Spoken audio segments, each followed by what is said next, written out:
Class 12 मानव भूगोल के मूल सिद्धांत, ये क्लास 12 की बुक का नाम है, जिसमें फर्स्ट चैप्टर आपका है मानव भूगोल, प्रकृति एवं विषय क्षेत्र।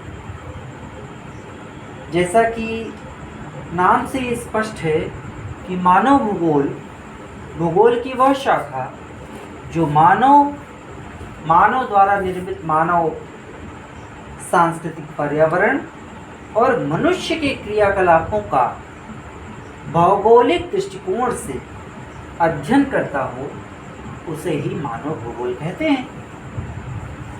तो आइए आज हम इस मानव भूगोल के बारे में जानते और समझते हैं।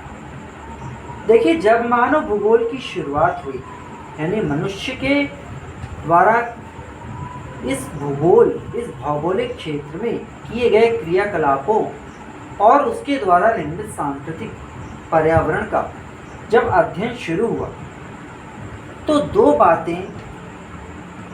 दो आइडियोलॉजी सामने आती है, जो कि आपकी बुक के फर्स्ट पेज पे दी हुई है। प्रश्न क्या था?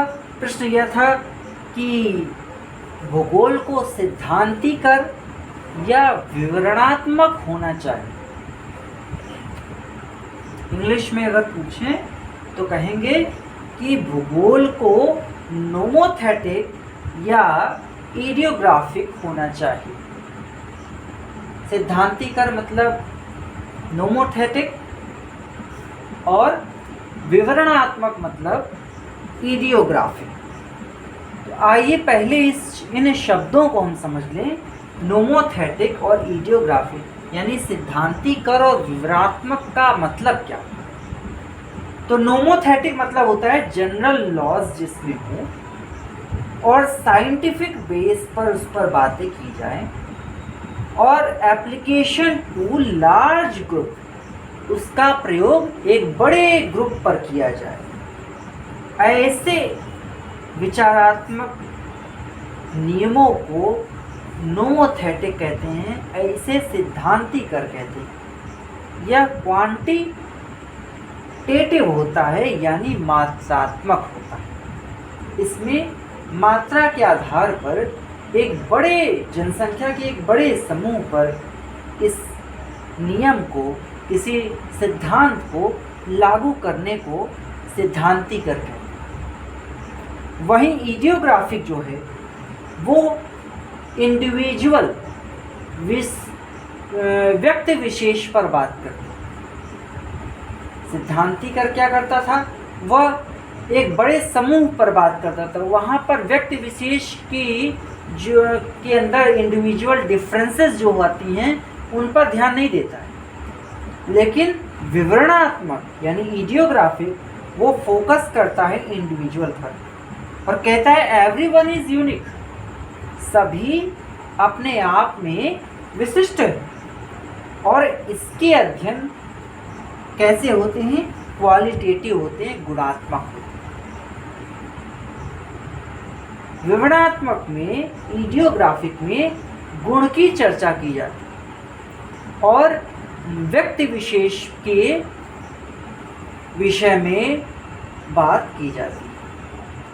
तो भूगोल का क्वांटिफिकेशन यानी क्वालिटेटिव होना चाहिए अध्ययन या क्वालिटेटिव अध्ययन होना चाहिए, इस पर बात आती है।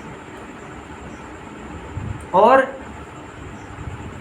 इसी भूगोल का बहुत सुंदर अध्ययन, सुंदर व्याख्या की गई कि हम सामान्यतः पृथ्वी को रूप, तूफान की आँख, नदी के मुख, हिमनद के नासिका, जल डमरू मध्य की ग्रीवा और मृदा की परिच्छेदिका का वर्णन करते हैं। तो भूगोल के विभिन्न स्वरूपों को यहाँ पर दिखाया गया है और इसकी व्याख्या की। आप बोर्ड पर देख पा रहे होंगे भूगोल की दो परिभाषाएं, दो डेफिनेशंस दी हुई। पहली डेफिनेशन क्या कहती है? मानव भूगोल मानव समाजों और धरातल के बीच संबंधों का संश्लेषित अध्ययन है। ये रेटजल महोदय ने दी। रेटजल महोदय ने परिभाषा ये दी थी और उन्होंने संश्लेषण पर जोर दिया था।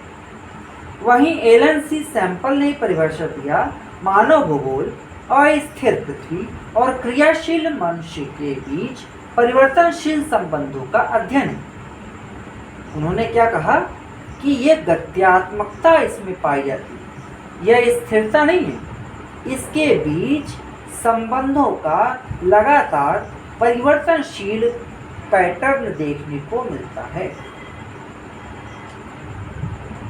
एक परिभाषा और एनसीईआरटी की बुक में दी है, वाइडल डी लाप्लास की हमारी पृथ्वी को नियंत्रित करने वाले भौतिक नियमों तथा इस पर रहने वाले जीवों के मध्य संबंधों का अधिक संश्लेषित ज्ञान से उत्पन्न संकल्पना मानव भूगोल कहलाती है। तो ये मानव भूगोल की कुछ परिभाषाएं थीं जिनको आपने पढ़ा, जाना और समझा। यह परिभाषाएं मुख्य रूप से मनुष्य और प्रकृति के मध्य संबंधों को दर्शाती है, इसका ऐतिहासिक विवरण प्रस्तुत करती है। जब हम कहते हैं मनुष्य, मानव भूगोल, अस्थिर पृथ्वी, अस्थिर पृथ्वी का क्या तात्पर्य है? पृथ्वी क्या जैसी आज है, क्या वैसे ही हजारों वर्ष पहले भी वैसी ही थी? नहीं। कहते हैं शुरुआत में पृथ्वी आग का गोला थी, बॉल ऑफ फायर थी। तब से लेकर आज के वर्तमान युग में पृथ्वी के स्वरूप में कितना परिवर्तन हो चुका है।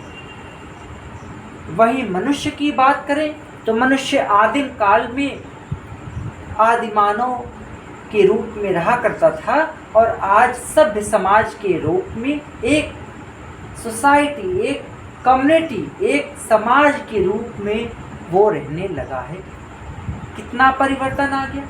तो दोनों में ही क्रियाशीलता और अस्थिर पृथ्वी के मध्य परिवर्तनशील संबंधों का अध्ययन, जो एलन सी सैंपल ने परिभाषा दिया, बहुत ही खूबसूरत परिभाषा दिया मानव भूगोल के बारे में। मानव भूगोल की जो प्रकृति की बात करते हैं तो मानव भूगोल जो है, आप भौतिक भूगोल में देखते हैं भू आकृति, मृदा, जलवायु, वनस्पति, इन सब का अध्ययन करते हैं।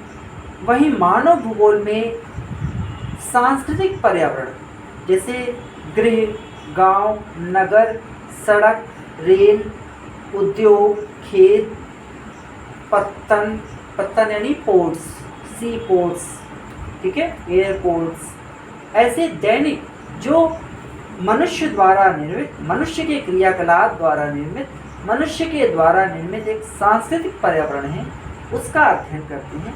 यही मानव भूगोल की प्रकृति है। मानव भूगोल क्या करता है? मनुष्य के द्वारा निर्मित सांस्कृतिक पर्यावरण के अध्ययन का कार्य करता है। अब जो महत्वपूर्ण अगली हेडिंग है एनसीईआरटी बुक में, मानव का प्राकृतिक कर्म। आप थोड़ा पीछे चले जाइए और आदि मानव काल के समय से देखिए, पाषाण काल,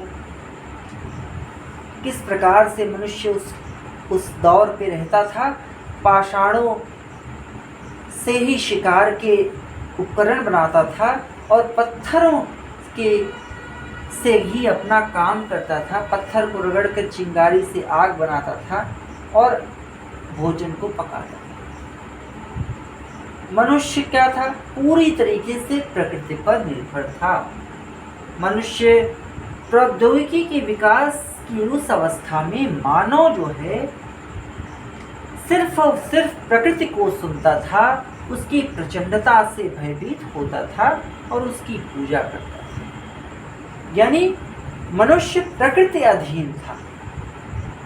और जब मनुष्य की प्रकृति अधीन होने का ये जो विचार सामने आता है, इसमें एक नया वाद खड़ा होता है, नया वाद हमारे सामने आता है, इसे हम निश्चयवाद कहते हैं। निश्चयवाद ये बताता है कि मनुष्य गॉड है, प्रकृति प्रधान है। प्रकृति मनुष्य को दास के रूप में बना कर रखी है। मनुष्य क्या है? प्रकृति का दास है। प्रकृति के अनुसार मनुष्य को अपने आप को ढालना पड़ता है। यह निश्चयवाद की अवधारणा थी। तदुपरांत दूसरा कॉन्सेप्ट आता है प्रकृति का मानवीकरण। अब आप 18वीं 17वीं शताब्दी में आ जाइए तो बहुत से प्रौद्योगिकी विकास हुए, बहुत से उपकरण बनाए गए, हेलीकॉप्टर बना, औद्योगिक उपकरण बने, प्रिंटिंग प्रेस बनी, तमाम ऐसे औद्योगिक और टेक्नोलॉजिकल डेवलपमेंट हुए जिसके तहत मनुष्य का वर्चस्व स्थापित हो गया प्रकृति पर। और अब प्रकृति का दास मनुष्य नहीं रह गया, बल्कि मनुष्य ने प्रकृति को अपना दास बनाने का प्रयास करने लगा। जब मनुष्य वर्चस्व स्थापित कर लिया प्रकृति पर, तब एक नई अवधारणा सामने आती है जिसे हम संभववाद का नाम देते हैं। संभववाद में मनुष्य प्रधान है, प्रकृति गॉड है। और वही जैसे जैसे हम आगे बढ़ते हैं तो प्रकृति के प्रलयकारी रूप को देखते हैं, मनुष्य के उसको सीमित और सुदृढ़ करते हुए रूप को देखते हैं, तो देखते हैं कि बीच में दोनों के सामंजस्यता की आवश्यकता पड़ती है। और तब एक नया वाद, एक नया विचार हमारे सामने आता है जिसे ग्रिफिथ टेलर महोदय ने दिया, और उन्होंने अपना एक नया वाद प्रस्तुत किया, रुको और जाओ निश्चयवाद, जिसे नव निश्चयवाद भी कहा था। उन्होंने बताया कि जैसे आप देखते हैं कि चौराहे पर यातायात के नियंत्रण के लिए लाइट्स लगी हुई, रेड लाइट है मतलब रुक जाओ, येलो लाइट है, ठीक है, येलो लाइट है, या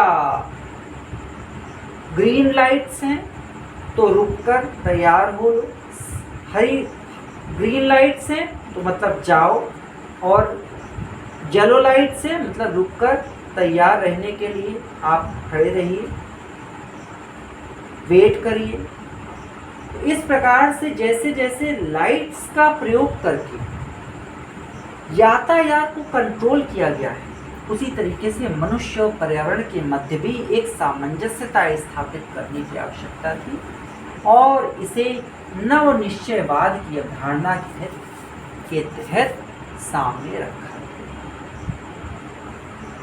तो मानव का प्राकृतिकरण और प्रकृति का मानवीकरण, इस हेडिंग्स के रूप में हमने 3 बातें जानी: निश्चयवाद, संभववाद और नव निश्चयवाद।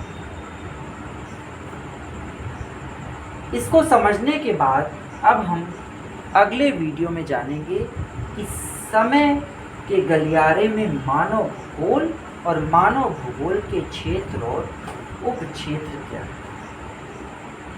अगर आपको ये वीडियो इन्फॉर्मेटिव लगता है तो इसे शेयर, सब्सक्राइब और लाइक करें। Thank you.